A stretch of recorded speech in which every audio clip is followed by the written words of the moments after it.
Hello friends, welcome to my channel. आज हम बात करने वाले हैं एशियन ग्रेनाइटो के बारे में। इसमें से अच्छा खासा प्रॉफिट लेके निकला हूँ और ये स्टॉक देखो काफी समय से मेरे पास होल्डिंग में था और फिलहाल इसमें से मैं निकल चुका हूँ।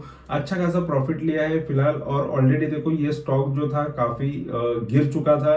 मेरे पोर्टफोलियो में सबसे ज्यादा ये स्टॉक ने गिरावट दिखाई थी, फिर भी ये स्टॉक में से अच्छा प्रॉफिट लेके मैं निकला हूँ। और यहाँ पर ये स्टॉक पे मैं काफी बार वीडियोस भी बना चुका हूँ, इसके लिंक भी मैं डिस्क्रिप्शन में दे दूंगा और यहाँ पर वीडियो में भी आपको बताऊंगा वो चीज। ठीक है, और ये शेयर कैसा है और आगे के लिए क्या इसमें अपॉर्चुनिटी नजर आ रही है, कैसा ये शेयर हमको दिख रहा है। ठीक है, और इसके टारगेट और क्या आ सकते हैं, ये सारी चीजें, इसके फंडामेंटल बिजनेस सब कुछ यहाँ पर ये वीडियो में हम देखने वाले हैं। तो वीडियो एंड तक देखो और वीडियो अच्छा लगेगा तो जरूर चैनल को सब्सक्राइब करना।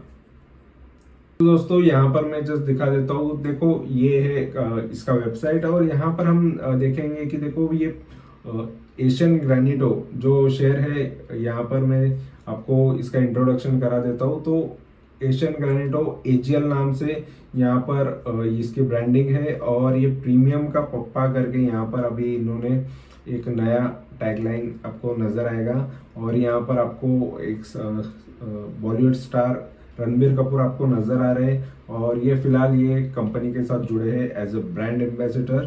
ठीक है, तो प्रमोशन इनका चालू हुआ, एडवर्टाइजमेंट चालू हुई है, तो ये चीज़ भी अच्छी हो गई है कि यहाँ पर अभी इसकी मार्केटिंग अच्छी से यहाँ पर हमको नजर आ रही है।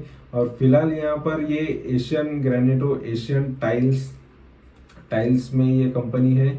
ठीक है, और यहाँ पर इनके अगर देखा जाए तो टाइल्स के डिजाइन कलेक्शन देखो 1400 से ज़्यादा यहाँ पर इनके कलेक्शन है और 235 से ज़्यादा इनके शोरूम्स है। ठीक है, और 1400 से ज़्यादा इनके यहाँ पर टच पॉइंट्स है जो इनके इंक्लूडिंग डीलर्स है एंड सब डीलर्स इसके अंदर है।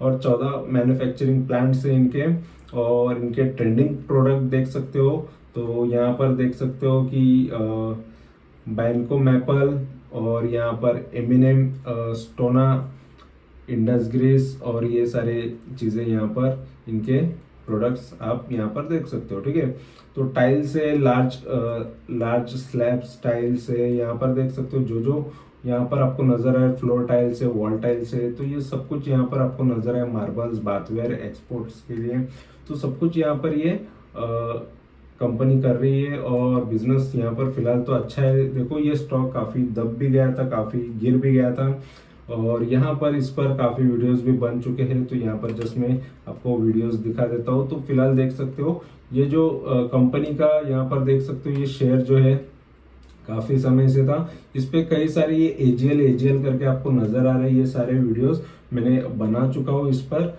और इसलिए बनाया क्योंकि कमेंट भी आते थे, बहुत लोगों का पैसा इसमें अटक भी चुका था, बहुत टाइम से लोग परेशान भी थे क्योंकि ये 300 350 से ये शेयर नीचे आया था। ठीक है, तो वहां से लोगों का काफी ज्यादा नुकसान भी हमको देखने मिला था। मेरी भी एक प्राइस एकदम हाई पे ही थी, इतना 300 तो नहीं थी लेकिन 200 के आसपास की थी, लेकिन वो प्राइस गिरते गिरते यहाँ पर ये 35 रुपीज तक भी आ गया था। ठीक है, तो बहुत लोग परेशान थे कि अभी क्या होगा, ये कंपनी बंद तो नहीं होगी, पेनी स्टॉक बन गया था। समझ लो कि 30-35 तक आना मतलब काफी डिफिकल्ट हो गया था। इसने राइट इशू भी जब से किया था और नीचे आ गया था। ठीक है, तो ये राइट इशू भी 2 बार लाई थी ये कंपनी और इसके वजह से काफी लोगों को और भी प्राइस में गिरावट देखने मिली, नुकसान देखने मिला। तो यहाँ पर इसमें मैंने जस्ट ये स्ट्रैटेजी की, जब तक ये गिर रहा है चलो अच्छे भाव पे और ज़्यादा क्वांटिटीज उठाते जाओ। तो मैंने इसमें क्वांटिटीज ली और ज़्यादा शेयर्स बढ़ाए और उसमें ज़्यादा मेरा सबसे ज़्यादा इसमें भी इन्वेस्ट हो गया था। इसमें और एक कंपनी है उसमें से भी 2 ऐसे मेरे पोर्टफोलियो में कंपनीज थी जिन्होंने काफ़ी समय मुझे लगाया कि प्रॉफिट देने में। तो लेकिन फिर भी मैं इसमें से निकला हूँ और दूसरी जो कंपनी थी नाथ बायोजेंस, उसमें से भी प्रॉफिट लेके निकला हूँ। उसका भी वीडियो आपको मिल जाएगा, उसका भी रिसेंटली कुछ दिनों पहले ही मैंने उसमें से भी प्रॉफिट लिया था, उसका भी वीडियो आपको मिल जाएगा। तो जो मेरे पोर्टफोलियो के 2 मतलब ऐसे स्टॉक, देखो आप कितनी भी अच्छी कंपनी खरीदो, कितनी भी अच्छी कंपनी के साथ रहो, लेकिन कभी ना कभी उसके मैनेजमेंट में या उसमें कुछ सेल्स में कभी ना कभी प्रॉब्लम हो जाती है। तो सेल्स की वजह से या कुछ बाहर की चीज़ों की वजह से या मैनेजमेंट की चीज़ों की वजह से वो शेयर्स डाउन हो जाता है। ठीक है, तो ये एक्सपीरियंस आपने कभी लिया नहीं होगा, लेकिन अगर आप ऐसे अच्छे से अच्छे और कंपनी में इन्वेस्ट करके देख लो तो आपको पता चलेगा कि कभी कभी ऐसी चीज़ें होती है। तो लेकिन ये चीज़ हुई थी इसमें, इसके मैनेजमेंट में भी कुछ खराबी निकली थी और यहाँ पर इसके सेल्स में भी खराबी निकली, तो इन वजह से भी ये शेयर्स डाउन हो गया था। प्रॉफिट से देखो, प्रॉफिटेबल कंपनी थोड़ी लॉस मेकिंग बन गई थी, इस वजह से यहाँ पर लॉस देखने मिल रहा था। ठीक है, लेकिन फिर भी ये स्टॉक ने मुझे प्रॉफिट दिया है, अच्छा खासा प्रॉफिट दिया है, तो ये मैं आगे आपको बता दूंगा। तो ठीक है, यहाँ पर ही हमने इसका बिजनेस देख लिया। यहाँ पर मैं आपको इसके फंडामेंटल भी दिखा देता हूँ। तो फंडामेंटल की बात करेंगे तो यहाँ पर आपको अभी फिलहाल देखो इसका प्राइस चल रहा है 89 और मैंने बेचा हुआ प्राइस है, यहाँ पर मैं जस्ट आपको एग्जैक्ट प्राइस बता दूंगा। तो यहाँ पर जो प्राइस है, यहाँ पर जो मैंने बेचा है इसको, तो लगभग मैंने ये स्टॉक को यहाँ पर जस्ट 94 के भाव पे बेचा था, लगभग 30% का प्रॉफिट लिया था। तो देखो काफ़ी समय बाद 30% का प्रॉफिट कोई किसी को लगेगा कोई ज़्यादा प्रॉफिट नहीं है, लेकिन ये स्टॉक देखो कहाँ से कहाँ आ गया था, नीचे काफ़ी नीचे गया था, लेकिन मेरी इसमें क्वांटिटीज ज़्यादा होने की वजह से मुझे प्रॉफिट अच्छा हो गया। ठीक है, क्योंकि अगर आप कोई भी शेयर को एवरेज करो तो आपको खुद को भी पता चल सकता है कि आपकी इन्वेस्टमेंट कितनी हो जाती है, और वो हाई रिस्क हो जाता है और आप ज़्यादा क्वांटिटी किसी शेयर में लेते हो। तो मुझे एक पोर्टफोलियो को प्रॉपर मैनेज करने के लिए मैं एक लिमिट के ज़्यादा ऊपर नहीं जा सकता किसी भी शेयर की होल्डिंग में। फिर भी ये स्टॉक में एक अच्छी खासी होल्डिंग हो गई थी और फिलहाल इसमें से मुझे होल्डिंग कम करनी थी और इस वजह से ये शेयर को निकाला, और मैंने ये शेयर में ज़्यादा नहीं निकालना था, लेकिन फिर भी मैंने इसको कंप्लीटली निकाल ही दिया। और फ्यूचर में और मुझे वो पोर्टफोलियो खाली करना था, इसलिए मैंने उसमें से निकाला है। और फिलहाल यहाँ पर देखेंगे फंडामेंटली ये स्टॉक आगे के लिए कैसा नजर आ रहा है। तो मुझे यहाँ पर नजर आ रहा है, देखो एशियन टाइल्स या एशियन ग्रेनाइट अभी फिलहाल तो 1 साल का इसका लो रह चुका है 50 का, और 98 तक ये जाके आया है। ठीक है, और 1128 करोड़ की फिलहाल अभी इसकी मार्केट कैपिटल है, और स्टॉक का पी अभी भी नहीं नजर आ रहा है। इसका मतलब ये स्टॉक में अभी भी आपको पॉजिटिव सेल्स पॉजिटिव प्रॉफिट नहीं नजर आता है, इस वजह से यहाँ पर आपको पी रेशियो नहीं नजर आएगा। बुक वैल्यू देखोगे तो 98 का है, आरओसी आरओई भी अभी भी खराब है। ठीक है, तो ये सारी चीज़ों को देखते हुए जब तक इसमें कुछ अच्छी चीज़ें नहीं दिखाई देती तब तक मैं थोड़ा इसमें से कंप्लीटली निकल गया, और चाहे तो इसको कंप्लीटली लॉन्ग भी करना था, लेकिन मुझे यहाँ पर आपके लिए बताना भी था कि स्टॉक में प्रॉफिट भी होता है। ठीक है, और यहाँ पर देखेंगे तो देखो 1995 से ये कंपनी है, तो काफ़ी समय से ये कंपनी बिजनेस कर रही है, और इसके देख सकते हो 1 साल की मूवमेंट देख सकते हो, काफ़ी ऊपर नीचे हमको ये करता हुआ नजर आया है। तो काफ़ी बार ये बहुत ऊपर भी आया था, बीच में 2023 की बात है तो अच्छा खासा रिकवर होके ये ऊपर आया था, लेकिन वहां से फिर से ये डाउन आया था। तो इसने अप डाउन काफ़ी दिखाया हुआ है, तो इस वजह से इन्वेस्टर को और ज़्यादा नुकसान देखने मिला है।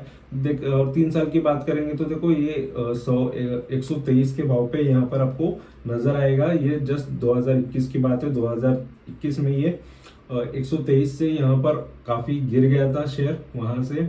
ठीक है, यहाँ पर 30-35 का यहाँ पर जो बात मैंने की थी वो 2023 में हमको देखने मिली थी।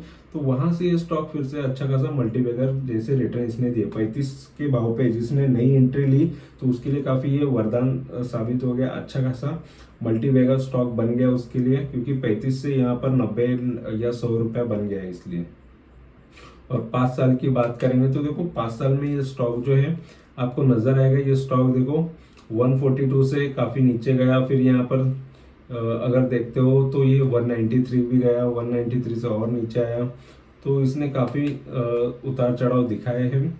और यहाँ पर भी देखेंगे तो देखो 10 साल में भी इसने 68 से यहाँ पर अच्छे खासे मल्टीबैगर रिटर्न दिए थे। यहाँ पर यही बात कर रहा था जो 300-400 रुपए के भाव के ऊपर था ये स्टॉक, वो टाइम पे तो मैंने नहीं लिया था, लेकिन ये जब गिरावट में आया था यहाँ पर ठीक है। तो वो टाइम पे मैंने खरीदा था 100-150 के आसपास का। यहाँ पर फिलहाल तो प्राइस 150 के ऊपर ही था जो स्टार्टिंग में प्राइस था, लेकिन वो पहले वीडियोस जो रहेंगे उसमें आपको कम्प्लीटली नजर आएगा कि मैंने एग्जैक्ट कौन से भाव पे खरीदा था। वहां से क्योंकि एवरेज ज़्यादा करने की वजह से ये प्राइस मेरा 70 तक आ गया था, तो वहां से फिर उसको मैंने बेच के अच्छा खासा प्रॉफिट ले लिया है, ठीक है। और मैक्स की बात करेंगे तो देखो मैक्स में आपको नजर आएगा ये स्टॉक देखो 10-15 रुपए का भी हुआ करता था। वहाँ से ये स्टॉक ने काफ़ी मल्टीबैगर रिटर्न दे चुका था, लेकिन क्योंकि वहाँ पर अगर देखेंगे तो ये स्टॉक के फंडामेंटल के ऊपर है, बिजनेस कैसा कर रही थी, ठीक है। तो उसके सेल्स हम आगे देखेंगे। और यहाँ पर प्रॉज एंड कॉन्स की बात करेंगे तो देखो इसमें पॉजिटिव जस्ट इसका बुक वैल्यू है, और बाकी सारी चीज़ें यहाँ पर नेगेटिव ही आपको नजर आएगी। 4 चीज़ें यहाँ पर आपको पॉइंट नेगेटिव नजर आएंगे, जिसका इसका इंटरेस्ट कवरेज रेशियो और इसका डिलीवरी, पुअर सेल्स ग्रोथ, ये सब। और यहाँ पर होल्डिंग कम है प्रमोटर की, और यहाँ पर रिटर्न ऑन इक्विटी भी यहाँ पर खराब है। तो ये सारी चीज़ें यहाँ पर नेगेटिव ज़्यादा है। और यहाँ पर देखेंगे तो देखो पीयर कंपैरिजन में कजारिया जो सिरेमिक कंपनी है ये टॉप की कंपनी है इसके मार्केट कैपिटल की वजह से। उसके बाद आ रही है सेरा सैनिटरी, फिर सोमानी सेरेमिक्स। तो इनमें से देखो यहाँ पर कुछ कंपनीज मेरे पास अभी लॉन्ग टर्म के लिए भी है, क्योंकि मैं टाइल्स कंपनी में मुझे इन्वेस्ट करना ही था, और एक्चुअली में ये मेरे पास था ही। और फिर भी मुझे और टाइल्स में भी और भी वैरायटी के स्टॉक लेने थे, तो इसमें से कुछ स्टॉक मैंने लिए हुए, उसके मैंने वीडियो आपको बताया हुआ है टेलीग्राम पे, वो अपडेट मैंने डाला हुआ है। तो अगर आप ज्वाइन हो तो आपको अपडेट तुरंत मिल जाता है। और यहाँ पर क्वार्टरली रिजल्ट्स की बात करेंगे तो देखो ये 2021 से लेके 2024 तक इसने 272 से लेके 343 करोड़ तक यहाँ पर कंपनी ने सेल्स किए हैं। तो सेल्स में बीच में काफ़ी अच्छा ग्रोथ देखने मिला था, फिर यहाँ पर आपको गिरावट देखने मिली। उसी तरीके से नेट प्रॉफिट देखेंगे 8 करोड़ से यहाँ पर अभी कंपनी का नेट प्रॉफिट यहाँ पर आपको 33 लाख का यहाँ पर नजर आ रहा है। तो देखो 8 करोड़ से 33 लाख पे कंपनी का प्रॉफिट आया है।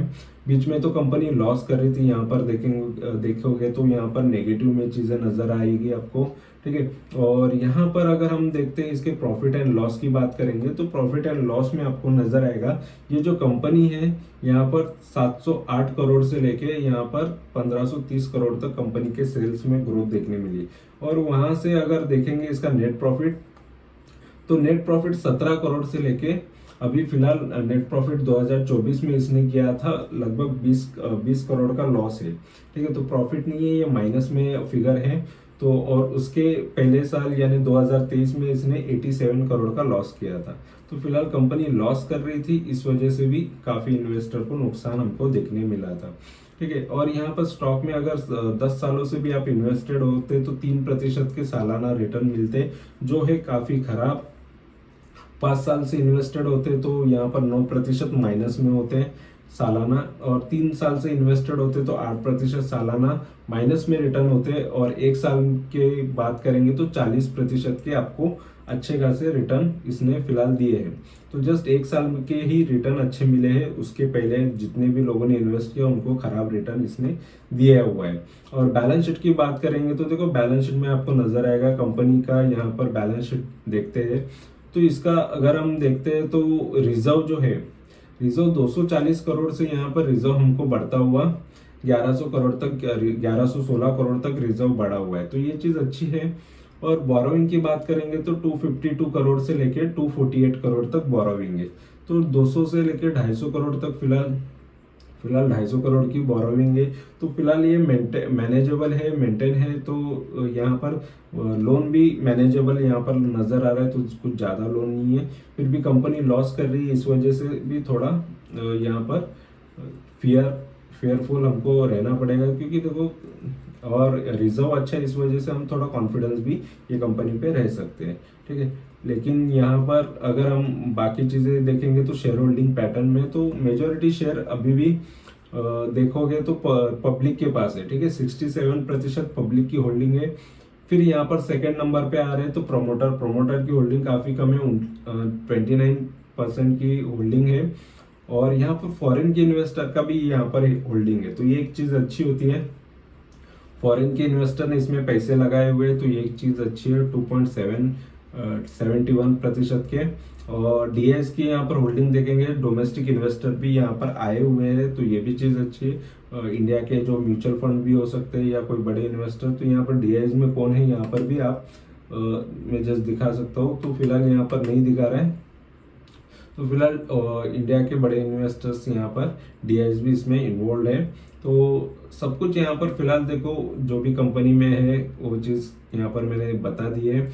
जैसे भी फंडामेंटल है, जो मुझे फील होता है, जो ये कंपनी के बारे में लगता है, वो चीज़ मैंने आपको बता दी है। और फिलहाल इसमें से निकल चुका हूँ। इसमें मैं लॉन्ग भी करने वाला था, काफ़ी समय इसमें और होल्ड करने वाला था, लेकिन यहाँ पर इसको मैं थोड़ा सा इसमें गैप लेके फिर से अगर दोबारा मुझे लगता है ये स्टॉक में और अच्छे एंट्री करनी चाहिए और अच्छा प्राइस मिल सकता है, तो फिलहाल देखो इसके टारगेट तो वही होंगे जो इसने हाइज मारे थे, तो वही इसके टारगेट हो सकते हैं। तो फिलहाल वहां तक जाने दो, 100 जाने दो, 150 जाने दो, 200, 250, 300, 350, ये सारे प्राइजेस इसको देखने बाकी है। काफ़ी इसमें और स्कोप है।